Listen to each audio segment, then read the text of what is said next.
dari aturannya. Ya, ini yang akan kita bahas. Jadi, kenapa ini termasuk ke dalam materi pesantren? Karena ananda semuanya berada pada usia remaja yang sangat rentan dengan perilaku-perilaku menyimpang ini. Usia remaja itu adalah usia yang rasa ingin tahunya sangat besar. Ya, gimana?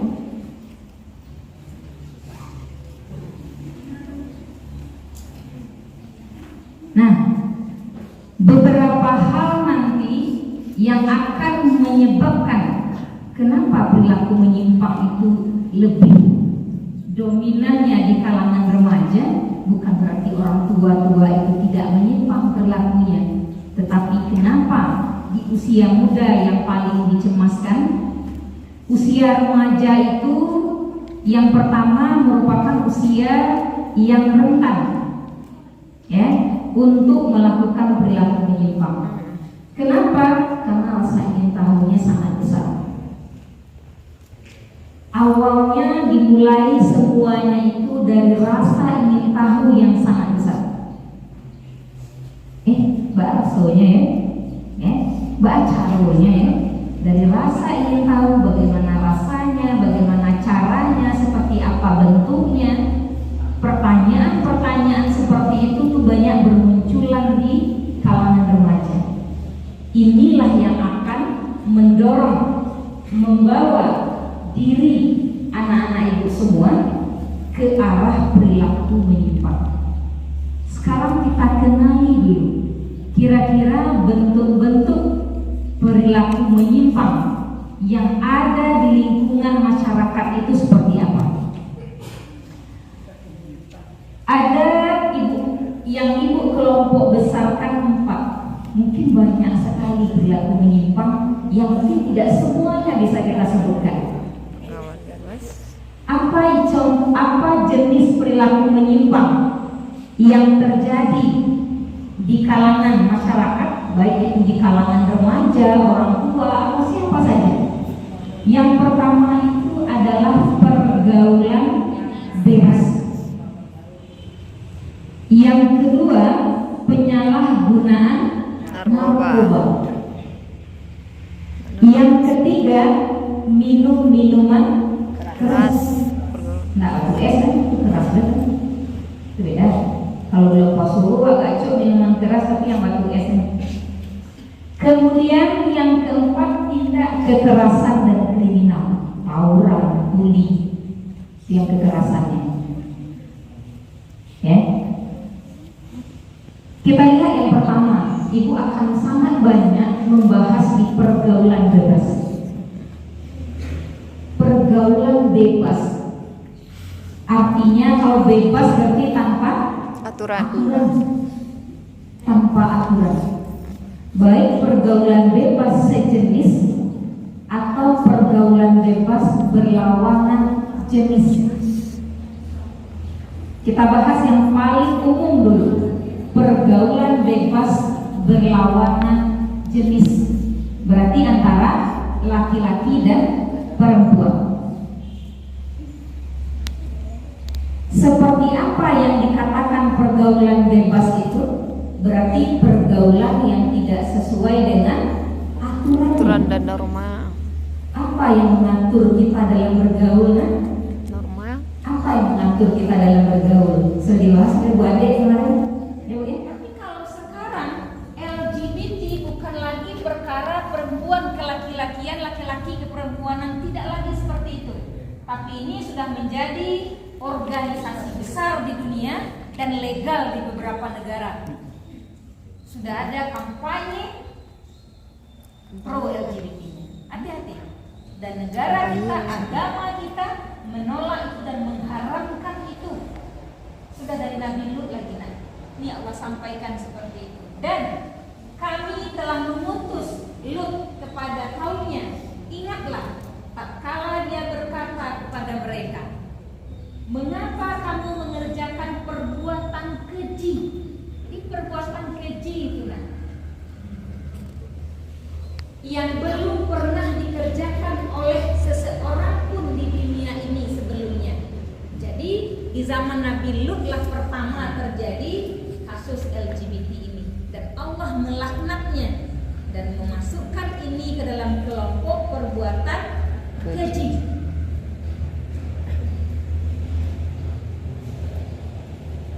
Ya, tentu harus kita kenali. Nah, faktor apa penyebabnya? Kadang karena kita tidak tahu penyebabnya, mana tahu kita sudah berada ke arah-arah itu. Hati-hati, ya. Ada 3 faktor penyebab terjadinya ini. Yang pertama faktor lingkungan. Faktor lingkungan. Apa faktor lingkungannya, teman-teman? Kita berada di kelompok orang-orang yang seperti itu, maka kita akan mudah terbawa ke arah pergaulan yang sejenis ini, yang keji ini. Jadi kita memang harus memilih teman. Nah, yang gay itu jangan dibayangkan, ya, orang berumah tangga juga ada. Jadi bukan orang-orang yang tidak berumah tangga saja. Orang yang sudah beristri ada juga dia punya pacar laki-laki. Orang yang sudah punya suami dia punya pacar perempuan. Itu yang terjadi. Ya. Nah, di Sumatera Barat, di Indonesia, Sumatera Barat termasuk angka tinggi kasus LGBT.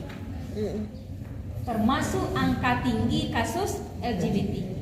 Sumatera Barat ada 19 kabupaten kota, Solo, kabupaten dan kota Solo juga termasuk kasus tinggi di Sumatera Barat, kasus LGBT. Hati-hati. Solo pembunuhan ada tuh, Kak. Triknya bermacam-macam. Ada dengan bujukan, ada dengan pemaksaan. Yang pernah menjadi korban biasanya akan menjadi lakon setelah itu. Si A jadi korban, maka si A juga akan mencari korban. Dia akan masif menjadi gerakan banyak jadinya. Di orang yang sudah pernah jadi korban, dia juga akan mencari korban lain. Kan banyak kita lihat, ada yang guru, ada yang kakek-kakek mencabuli. Ya, pengalaman. Ini pengalaman. Teman itu waktu kuliah dulu, dia perempuan. Bagaimana caranya? Dia suka membantu. Dia tidak tomboy-tomboy, tidak harus bertampang laki-lakian. Ya seperti kita perempuan. Ya, tapi dia penolong. Ya, cepat seperti laki-laki lah gitu. Melindungi kawan. Kalau ada kesulitan kawan perempuan, dia paling dulu menolong. Dengan cara seperti itu, ada teman ibu yang lain yang merasa butuh akhirnya dengan dia, butuh perhatiannya akhirnya. Kalau tidak adanya, dia kemana tadi? Jadi dimulai dengan hal-hal kecil seperti itu. Dia hati-hati. Bergaul sejenis, bergaul berlawanan jenis, kedua-duanya sekarang sudah sama-sama ada resiko. Sudah banyak. Ya, mungkin kamu sudah lebih luas apanya di media sosial daripada guru-guru. Kita lihat sekarang, bahkan dipertontonkan saja di kalangan selebritis misalnya, ya, bahkan dipertontonkan saja bahwa dia berpacaran perempuan sama perempuan akan menikah katanya. Laki-laki sama laki-laki dipertontonkan saja bahwa ini adalah pasangan hidupnya. Dan itu haram di agama kita. Jangan sekali-kali kamu berniat untuk berada di kelompok itu. Itu adalah perbuatan yang keji. Ketika kamu sudah termasuk, sudah pernah mencoba dan lain sebagainya, maka untuk keluar susah menterapinya. Ya, jadi itu sekarang ini yang paling harus kita hadapi, yang paling dicemaskan.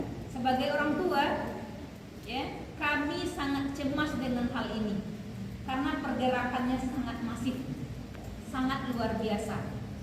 Ya, dia sudah punya organisasi. Coba kalau ngisi biodata, jenis kelamin kini tidak male dia female selalu. Tapi ada lainnya. Lalu jenis kelamin yang ketiga sudah hampir diakui. Di Indonesia saja yang negara kita mayoritas Islam, yang jelas-jelas undang-undang di negara kita menentang itu, banyak sekali sekarang kelompok-kelompok yang memperjuangkan mereka, yang mereka berazaskan hak azazi katanya, alamiah, kodrat katanya. Itu bukan kodrat, jangan percaya anak. Mereka akan merayu dengan itu kodrat nak. Bukan kita yang menginginkan, tapi Allah yang datangkan perasaan ini kepada kita berdua. Anaknya gitu ciknya ya. Nggak awak yang menginginkan ini tapi perasaan ini alamiah. Kenapa Sinta suka sama Suci katanya kan? Kenapa Bobby suka sama Randi? Banyak pasangan itu kalau kamu tidak hati-hati. Mereka akan berkedok bahwa ini adalah kodrat kita. Kita tidak menginginkan, tapi Allah yang datangkan. Itu alasannya. Sudah banyak sekali kampanye-kampanye itu. Hati-hati. Jangan ada anak-anak ibu termasuk orang. Jangankan Kak ikut nak bani saya mendukung itu sekali-kali, jangan. Karena Allah sudah dari zaman Nabi Lut melanat ini. Bisa dipahami? Ya, banyak sekali. Ya. Kalau orang kafir sana dia mau seperti apa silakan. Kita mari ikuti apa yang sudah diajarkan oleh agama. Ya. Terakhir, bagaimana cara mengatasinya? Ba'a caranya wak melindungi diri awak dari perbuatan itu. Yang paling utama tentu dirikan sholat. Nah, kenapa? Karena sholat ini mencegah kita dari perbuatan keji dan Bukan. Lihat sholat subuh tadi. Ya, jadi apapun yang ingin kita perbaiki dalam hidup kita ini, maka sholat kita perbaiki. Bagaimana caranya? Yang biasanya masih bolong-bolong sholatnya atau tidak sholat sama sekali, sholat bolehlah sholat, tapi lalai. Sembahyang subuh jam 6, kadang setengah 7, sembahyang asar setengah 6, sembahyang isya jam 10 atau jam 2 balik, atau kadang ada jam 4. Yang sudah sholat, tingkatkan lagi. Sholatlah tepat waktu. Tingkatkan kualitas sholat kita. Yang sudah tepat waktu, tingkatkan lagi. Mungkin bacaan kita yang belum tepat, wudhu kita belum sempurna, pakaian kita dalam sholat belum baik. Sholat itu kita menemui siapa nak? Pai sekolah, menemui guru, kita pakai pakaian terbaik. Yuk naik kelas, ndak beli sepatu baru. Ya, bebas. Ya, perilaku menyimpang itu ada beberapa macam. Ada pergaulan bebas, ada penggunaan narkoba, ada minum-minuman keras tadi, kemudian yang terakhir ada tindakan kekerasan yang kriminal. Yang paling banyak ibu bahas adalah yang pertama, pergaulan bebas, karena kita rawan sekali dengan ini. Narkoba, ya, bisa jadi sulit untuk didapatkan, maka tidak akan banyak jumlahnya yang termakan oleh narkoba ini. Tapi kita tetap harus hati-hati. Kemudian apalagi yang ketiga? Apa tadi? Minum minuman keras. Belinya lebih mahal. Mungkin tidak semua orang mampu membeli. Yang keempat, kriminal. Bully banyak sekali sekarang. Ya, jadi hati-hati. Perkelahian dan lain sebagainya. Apa saja faktor yang menyebabkan pergaulan bebas ini?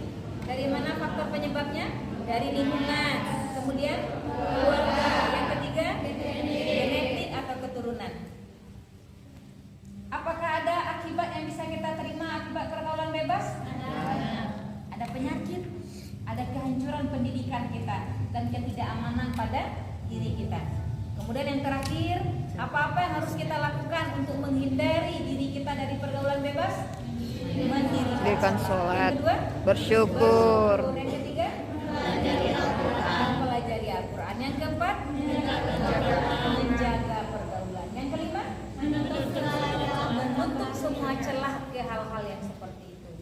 Dan yang berikutnya adalah beberapa kebijakan yang seharusnya dibuat oleh pemerintah. Ya, mudah-mudahan kita berdoa kepada Allah tidak satu pun siswa SMA 2 Gunung Palang yang terjerumus ke dalam pergaulan bebas. Semoga Allah lindungi kita dan Allah luruskan niat kita dalam bergaul, dan semoga Ramadan pada tahun ini benar-benar memberikan perubahan yang lebih baik kepada keimanan kita, ibadah kita, dan juga pergaulan kita. Demikian, terima kasih atas perhatiannya. Mohon maaf atas segala kekurangan. Billahi taufiq wal hidayah. Assalamualaikum warahmatullahi wabarakatuh.